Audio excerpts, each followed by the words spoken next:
चलिए आज की क्लास हम लोग प्रारंभ करते हैं। आज भी हम लोग इंग्लिश ही पढ़ेंगे और इंग्लिश में ट्रांसलेशन जो अगले दिन पढ़े थे उससे आगे बढ़ेंगे। हम लोगों ने इंग्लिश में पढ़ा था टू हैव, लेकिन टू हैव में भी हम लोगों ने दो रूप देखा था। एक टू हैव मॉडल वर्ब और एक पढ़ा था टू हैव को इंफिनिटिव। दो रूपों को हमने पढ़ा था मॉडल वर्ब के टू हैव का, एक मॉडल वर्ब एक इंफिनिटिव। तो मॉडल वर्ब का दो उदाहरण और इंफिनिटिव का दो उदाहरण जो आपको याद हो रिवीजन के लिए, जैसा कि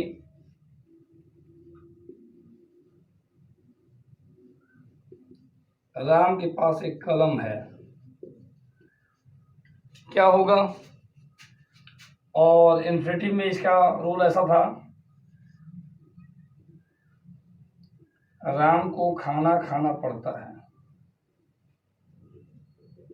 राम को खाना पड़ता है। तो इसके हमने 6 फॉर्म आपको बताए हैं बहुत पहले। 6 फॉर्म हो सकते हैं, अफर्मेटिव,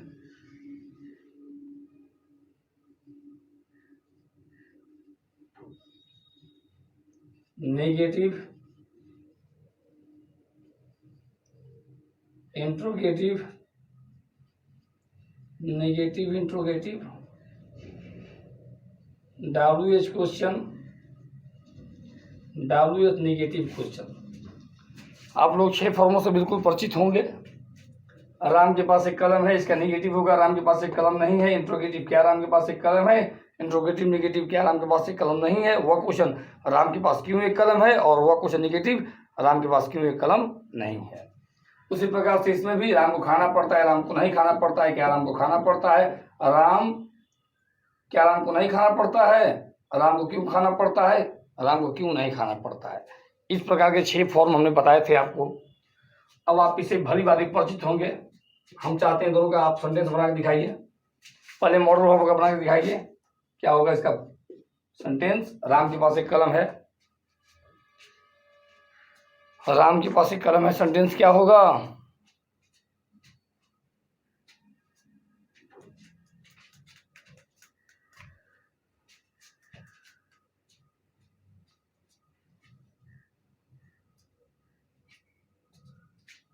राम के पास एक कलम है, सेंटेंस क्या होगा?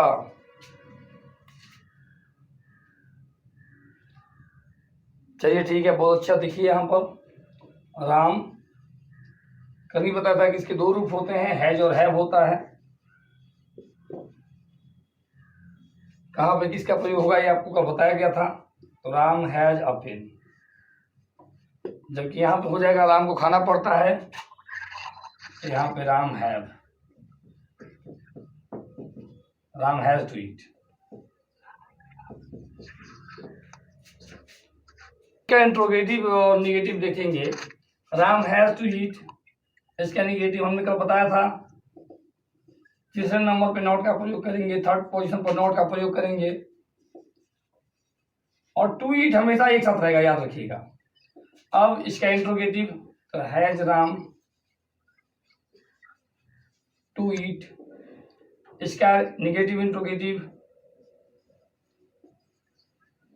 Has Ram not to eat. वह क्वेश्चन वाई का प्रयोग करेंगे और सेम इस फॉर्म को डालेंगे, और फिर वाई का प्रयोग करेंगे, सेम इस फॉर्म को डालेंगे।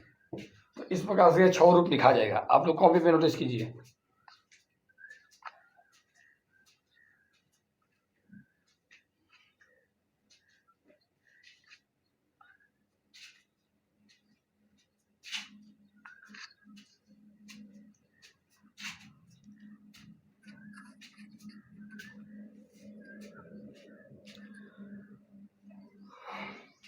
तो इस प्रकार से हम लोगों ने क्या देखा, टू हैव का प्रयोग देखा इंफिनिटिव में। अब इसमें कुछ और हम लोग आगे बढ़ेंगे। तो ये तो टू हैव का जो प्रयोग हमने बताया, ये किसके लिए बताया? प्रेजेंट टाइम के लिए बताया।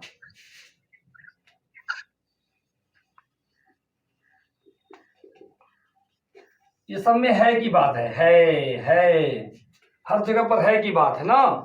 लेकिन अब हम पास्ट टाइम की बात करेंगे कि पास्ट में कैसे प्रयोग करेंगे हम लोग इसका। सेंटेंसेस के रूप याद हो गए होंगे, अफर्मेटिव, नेगेटिव, इसे जरूर नोटिस करके याद कीजिएगा आप लोग। अब हम बात करेंगे पास्ट। पास्ट में जब बात होगी तो अब उसका रूप को देखेंगे। टू हैव और इसका पास्ट रूप, तो है जो होता है इसका प्रेजेंट रूप होता है। हैड का प्रयोग जब होगा तो पास्ट रूप हो जाएगा। और अब इसका फ्यूचर की बात करेंगे तो शैल हैव या विल हैव, प्रयोग सेम होगा। ये फ्यूचर की बात करेगा, प्रयोग सेम होगा, याद रखिएगा, कोई बहुत अंतर नहीं है। जैसा कि सेंटेंस इसमें क्या था कि राम को खाना पड़ता है, खाना पड़ता है, तो हमने क्या लिखा कि राम हैज टू ईट। अब सेंटेंस को क्या कर दिया गया कि राम को खाना पड़ता था, राम को खाना पड़ता था। यहाँ पर हम क्या बनाएंगे कि राम, और अब देखिए था पास्ट टाइम, पास्ट टाइम के लिए हम इसमें से किसको चुनेंगे, जाहिर सी बात है हैड को चुनेंगे, तो राम हैड टू ईट। बहुत ही सिंपल है। अब बाकी इसका भी 6 रूप सेम ऐसी बनेगा, बस केवल याद रखिएगा हैज की जगह पे हमने क्या किया है, हैव किया है, क्योंकि यहाँ पे है की जगह पे क्या हो गया है, था हो गया है। तो इस ढंग से हम जब देख रहे हैं तो हमें समझ में आ रहा है क्या कि इसकी प्रेजेंट टाइम की जो बात करने वाला है और टू हैव का प्रयोग होगा तो हम लोग हैज या हैव का प्रयोग करेंगे। लेकिन जब पास्ट टाइम की बात करेगा तो उस समय हम लोग हैड का प्रयोग करेंगे। और अब जब इसी सेंटेंस में फ्यूचर टाइम की बात हो जाएगी तो क्या हो जाएगा, देखिए यहाँ पर फ्यूचर टाइम की बात, जैसे कि राम को खाना पड़ेगा, राम को खाना पड़ेगा, खाना पड़ेगा तात्पर्य क्या बता रहा है कि अब फ्यूचर की बात है, तो फ्यूचर में कैसे करेंगे हम लोग, तो राम और शैल है या विल है, तो हम लोग जानते हैं कि राम के साथ में विल का प्रयोग होगा, तो राम विल हैव टू ईट।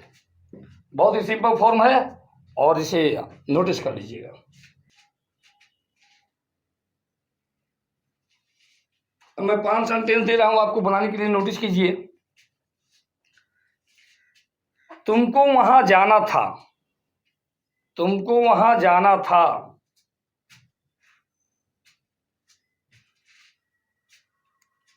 दूसरा लिखिएगा राधा को नाचना ही पड़ेगा, राधा को नाचना ही पड़ेगा। तीसरे सेंटेंस में डालिए मोहन को मंदिर जाना पड़ता है, मोहन को मंदिर जाना पड़ता है। चौथे सेंटेंस में नोटिस कीजिए राजा को खेलना पड़ता है। और 5वां में नोटिस कीजिए मुझे हंसना पड़ता था, मुझे हंसना पड़ता था। और इन 6 सेंटेंसों को 6 फॉर्म, इन 5 सेंटेंसों को 6 फॉर्म, 5 × 6 = 30 क्वेश्चन आप लोगों को सॉल्व करना है। 6 फॉर्म में कोई दिक्कत नहीं होगा किसी को, मुझे पता है। अफर्मेटिव, नेगेटिव, इंट्रोगेटिव सॉल्व करना होगा। और ये 30 के 30 मुझे कमेंट में चाहिए आज यूट्यूब के ऊपर। आप वीडियो को पॉज करके कमेंट कर लीजिएगा।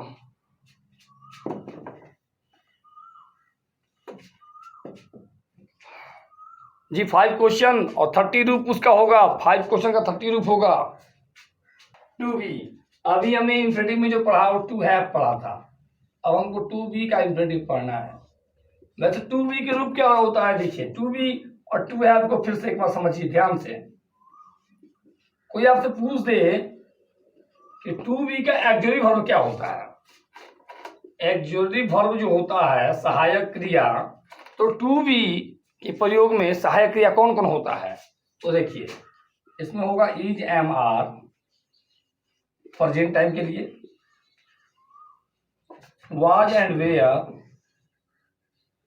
Was and were past time के लिए, और शैल या विल, शैल बी या विल बी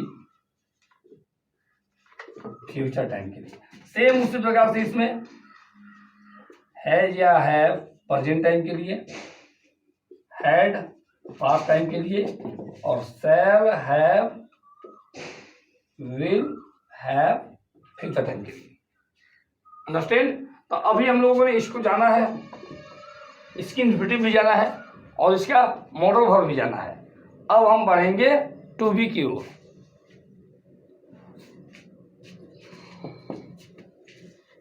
अब टू बी की एक सेंटेंस को लेते हैं हम। जैसा कि टू बी में हमारा एक सेंटेंस है इन्फिनिटिव, याद रखिएगा इन्फिनिटिव। अच्छा, मैंने कब बताया था इन्फिनिटिव किसे कहते हैं? इन्फिनिटिव कब हो जाता है? कोई वर्ब को इन्फिनिटिव कब हम लोग मान लेते हैं? जब वह टू के साथ जुड़ा हुआ हो, टू प्लस वर्ब। इन्फिनिटिव को सिंपल समझना है तो टू प्लस वर्ब समझना होगा। अब एक क्वेश्चन लेते हैं हम लोग कि वह आने वाला है, वह आने वाला है। तो अब इसके आने वाला है से पता चलता है कि प्रेजेंट टाइम को सूचित कर रहा है, और प्रेजेंट टाइम में हम लोग इज एम आर का प्रयोग करेंगे। तो अब यहां देखिए वह आने वाला है, ही इज, वह है, ही इज, और आने वाला टू कम। बहुत सिंपल। अब आप बना के दिखाइए मुझे। लिखिए, मैं जाने वाला हूं, सीता खाने वाली है। दो बनाइए, मैं जाने वाला हूं, सीता खाने वाला है, सीता खाने वाली है।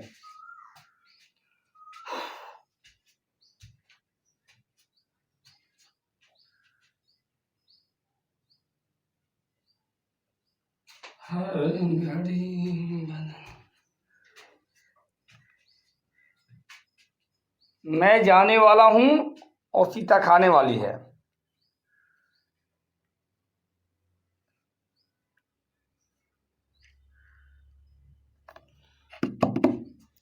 आवाज पहुंच रही हमारी? मैं जाने वाला हूं, सीता खाने वाली है। कल फिर हम लोग कौन सा सब्जेक्ट पढ़े आप लोग बता सकते हैं मुझे कमेंट में। कल कौन सा सब्जेक्ट पढ़ा जाए? मैं जाने वाला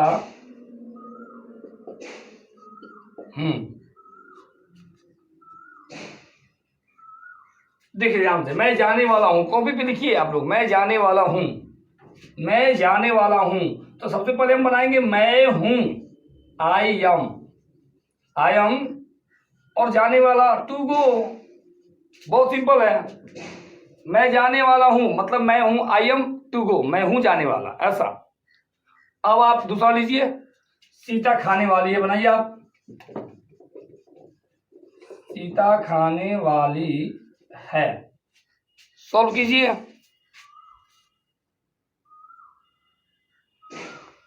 सीता खाने वाली है,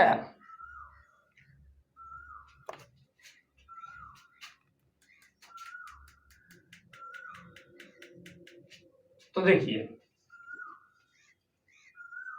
Sita is to eat, Sita is to eat. बहुत ही सिंपल फॉर्म है। अब इसी प्रकार से इसका पास्ट में भी बनेगा। पास्ट में कैसे बनेगा उसको देखिए।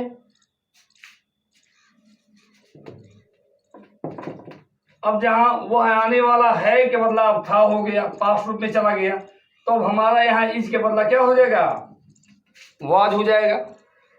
बहुत सिंपल, याद रखिए, यहाँ है था तो यहाँ इज था, अब यहाँ था है तो यहाँ वाज हो गया। इसी प्रकार से यहाँ मैं जाने वाला हूं था, अब यहाँ मैं जाने वाला था, तो यहाँ भी क्या हो जाएगा? I was to go. Sita खाने वाली है, अब सीता खाने वाली थी, तो सीता इसके बदला वाज हो जाएगा। तो इससे आसानी से आप समझ सकते हैं, नोटिस कीजिए। तो चलिए अब आगे देखा जाए। और Sita is about to eat नहीं होगा रितेश पांडे, आपने जो लिखा है सीता इज अबाउट टू, वो नहीं होगा। अब यहां ध्यान दीजिए, वह आने वाला था तो यहाँ वाज हो जाएगा। अब यहाँ पास्ट टाइम में हम लोगों ने इसको जाना। अब एक सेंटेंस को मैं लेता हूं फ्यूचर टाइम के लिए। जैसे फ्यूचर टाइम का संदेश में दिया जाए कि वह आने वाला होगा, वह आने वाला होगा। शुद्ध नहीं लग रहा है तो हम लोग चेंज कर लेते हैं।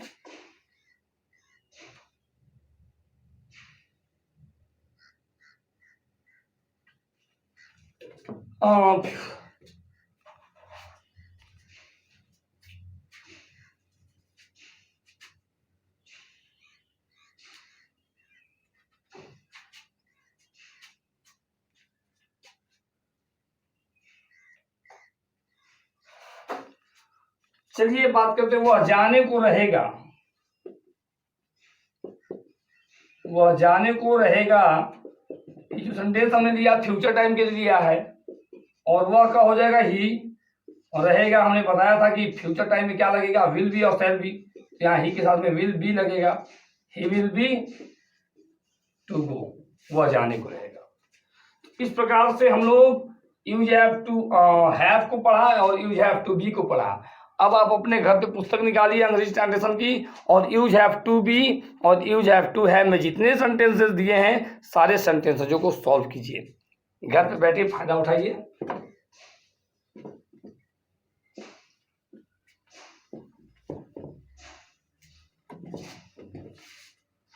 अब आज की संदेश में दे रहा हूं। आज का संदेश हमारा है,